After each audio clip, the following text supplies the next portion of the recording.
Bismillahirrahmanirrahim. Assalamualaikum warahmatullahi wabarakatuh. Sahabat yang beriman, Nabi Muhammad SAW mempunyai banyak sahabat semasa hidupnya. Para sahabat ini rela berkorban nyawa, bahkan harta untuk membantu Nabi Muhammad SAW mendakwahkan agama Islam. Nabi Muhammad SAW pernah bersabda, "Ikutilah orang-orang sesudahku dari para sahabatku, yaitu Abu Bakar dan Umar."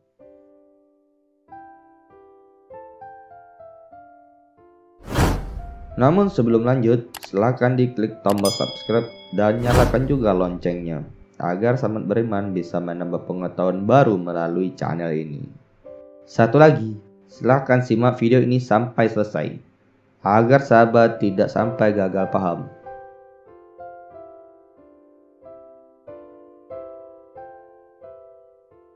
Kelahiran Umar bin Khattab. Umar bin Al-Khattab memiliki nama lengkap adalah Umar bin Al-Khattab bin Nufail bin Abdul Uzza bin Riyah Al-Quraisy. Umar dilahirkan 13 tahun setelah tahun gajah atau tahun kelahiran Nabi Muhammad SAW.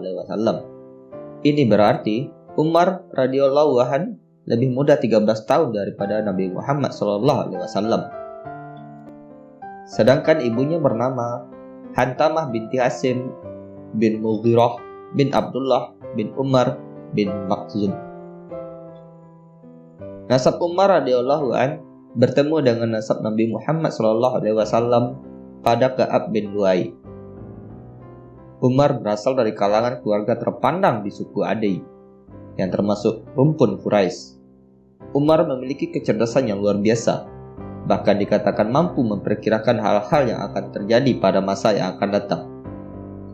Umar radhiyallahu anhu menjadi orang yang dipilih sebagai duta dari kabilahnya pada masa jahiliyah. Jika terjadi perselisihan di antara para kabilah, maka Umarlah orang yang diutus untuk melerai dan mendamaikan. Hal ini menandakan bahwa Umar memiliki kecerdasan, keadilan, dan kebijaksanaan. Meskipun memiliki keturunan dan nazab serta kedudukan yang terhormat di keluarganya, tetapi pada masa jahiliyah, Umar radhiyallahu anhu dikenal memiliki sifat yang kejam, bengis, dan suka minum minuman keras. Pada masa jahiliyah, dia menikahi banyak wanita dan memiliki anak yang banyak. Akan tetapi, sebagian besar istrinya tersebut meninggal dunia. Di antara anak-anaknya yang menonjol adalah Abdullah bin Umar dan Ummul Mukminin Hafsah. Anak-anak yang lain adalah Fatimah, Asim, Abdurrahman Al-Akbar, Abdurrahman Al-Awsah, dan Abdurrahman Al-Asgar. Setelah menjadi khalifah, Umar juga menikah dengan Ummu Kulsum, putri Ali bin Abi Thalib, dan Fatimah Az-Zahra, saudara Hasan dan Husain, cucu Nabi Muhammad SAW.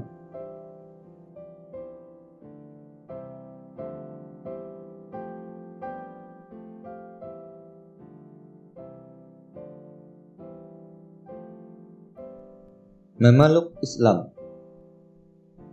Umar memiliki watak yang tegas dan berpendirian teguh. Sebelum masuk Islam, ia amat membenci dakwah Nabi Muhammad SAW. Umar bin Khattab kerap kali mengganggu dan menyiksa orang-orang yang masuk Islam di masa awal-awal kenabian. Kendati demikian, Rasulullah SAW merasa kalau Umar masuk Islam, maka ia akan membawa kebaikan dan kemajuan dalam dakwah risalah Allah Subhanahu wa Ta'ala. Suatu waktu, Nabi Muhammad SAW bahkan berdoa, "Ya Allah, muliakanlah Islam dengan salah satu dari dua orang yang Engkau cintai, yaitu Abu Jahal bin Hisam dan Umar bin Khattab." Hadis riwayat Ibnu Hibban. Allah Subhanahu wa Ta'ala menjawab doa Nabi Muhammad SAW. Allah Subhanahu wa Ta'ala meluluhkan hati Umar bin Khattab. Pada suatu hari, Umar mendapat berita bahwa adiknya, Fatimah, beserta suaminya telah masuk Islam. Seketika itu juga, Umar mendadak menjadi marah dan geram. Umar segera bertandang ke rumah adiknya. Sesampai di sana, kontan kemarahannya diluapkan pada adiknya. Umar pun menampar Fatimah dan suaminya. Di puncak kemarahannya, Umar melihat sebuah lembaran yang bertuliskan ayat Al-Quran. Menurut sebagian riwayat, ayat itu adalah permulaan surat Thaha. Umar kemudian mengambil lembaran tersebut dan membaca ayat tersebut. Setelah membacanya, Umar radhiyallahu anhu pun merasakan damai dan tenang di hatinya. Lantas Umar radhiyallahu anhu ingin menemui Nabi Muhammad SAW di rumah Al-Arqam. Berbeda dengan orang-orang yang menjawab dakwah Nabi kala itu, Umar bin Khattab tidak pernah menyembunyikan keislamannya. Jika sahabat-sahabat lain khawatir dengan keselamatan mereka karena kekuatan Islam masih amat lemah, Umar dengan lantang mendatangi gerombolan kaum kafir Quraisy. Ia mengumumkan bahwa ia mendukung dan mengikuti agama Islam. Beberapa kali ketika Umar menyampaikan ke banyak orang bahwa ia masuk Islam, orang-orang kafir Quraisy lantas mengeroyoknya.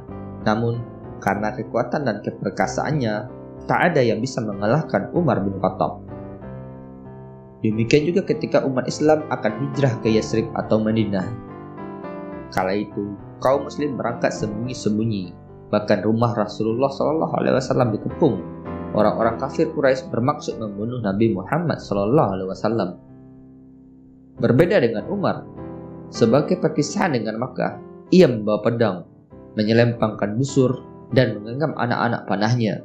Ia menghadap Ka'bah dan melakukan tawaf sebanyak 7 putaran, serta mendirikan sholat di makam Ibrahim.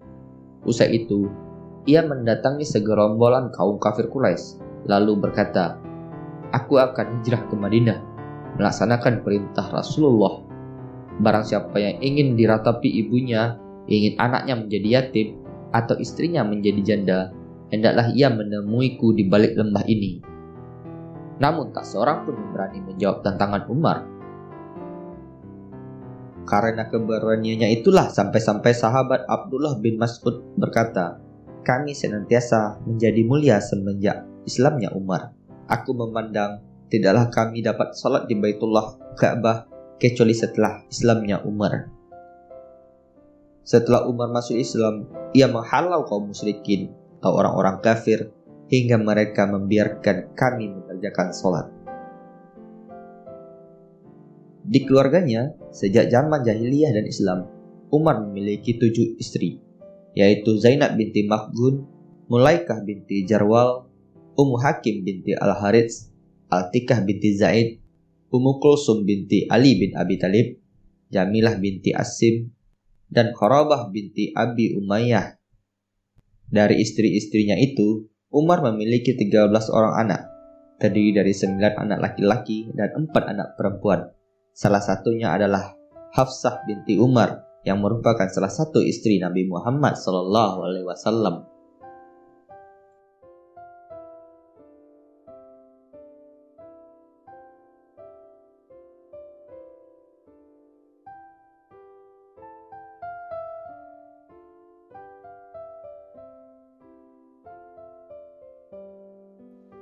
Menjadi khalifah. Ketika Abu Bakar As-Siddiq menderita sakit, ia merasa bahwa ajalnya sudah dekat. Abu Bakar berwasiat dengan menunjuk Umar sebagai penggantinya. Setelah Abu Bakar As-Siddiq meninggal dunia tahun 13 Hijrah atau 634 Masehi, umat Islam langsung mengangkat Umar bin Khattab menjadi khalifah kedua dalam kekhalifahan Rasyidin. Umar bin Khattab memimpin Islam selama 10 tahun, dari tahun 13 sampai 23 Hijrah atau 634 sampai 644 Masehi. Di masa kepemimpinannya itu terdapat banyak sekali kemajuan pesat dalam Islam. Umar merapikan dan mengefisienkan kerja-kerja pemerintahan, sistem politik, dan administrasi negara. Untuk mempermudah kinerja pemerintahannya, ia membagi wilayah Islam menjadi 8 provinsi, serta membentuk departemen-departemen dewan tertentu untuk mengurus kerja-kerja yang berhubungan dengan kesejahteraan rakyat. Dari departemen-departemen tersebut, perintah dari pusat ke daerah-daerah disalurkan. Ada juga sistem audit dan pelaporan kinerja penguasa daerah kepada khalifah untuk menjaga keamanan dan ketertiban negara. Umar membentuk jawatan kepolisian, jawatan pekerjaan umum, Baitul Mal, dan lain sebagainya. Di masa Umar bin Khattab juga, ekspansi Islam dijangkau dengan amat luas. Berbagai penaklukan dilakukan. Umar juga menyebar dakwah-dakwah Islam hingga mencapai kekuasaan Bizantium. Ekspansinya bahkan sampai ke Iran, Suriah, hingga Mesir.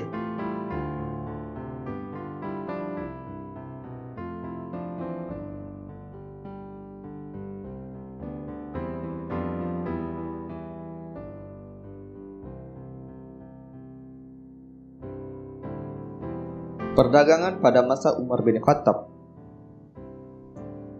Hukum dan perniagaan telah mengalami perkembangan yang sangat pesat sejak periode pra-Islam di Mekah.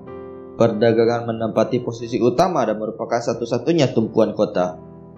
Al-Quran bukan hanya menunjukkan perhatian yang sungguh-sungguh kepada perdagangan, tetapi juga memberikan istilah-istilah dagang untuk mengungkapkan kembali gagasan keagamaan di bidang ini.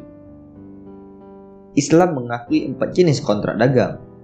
Yang pertama, muqaidah perdagangan dengan cara tukar-menukar barang atau barter. Kedua, sar, saling memberi. Yang ketiga, salam, harga disetujui sebelumnya dan barang diantar kemudian. Keempat, bai mutlak, transaksi kontan.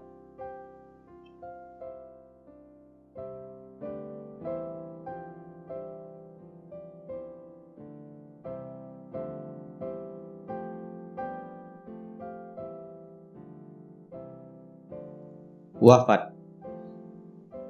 Setelah 10 tahun memerintah, Umar bin Khattab meninggal dibunuh Abu Lu'lu'ah, budak Persia dari Mughirah bin Syu'bah. Saat itu, Umar baru saja akan mengimami sholat subuh. Abu Lu'lu'ah yang bersembunyi di tempat gelap lantas menyerang dengan tombak.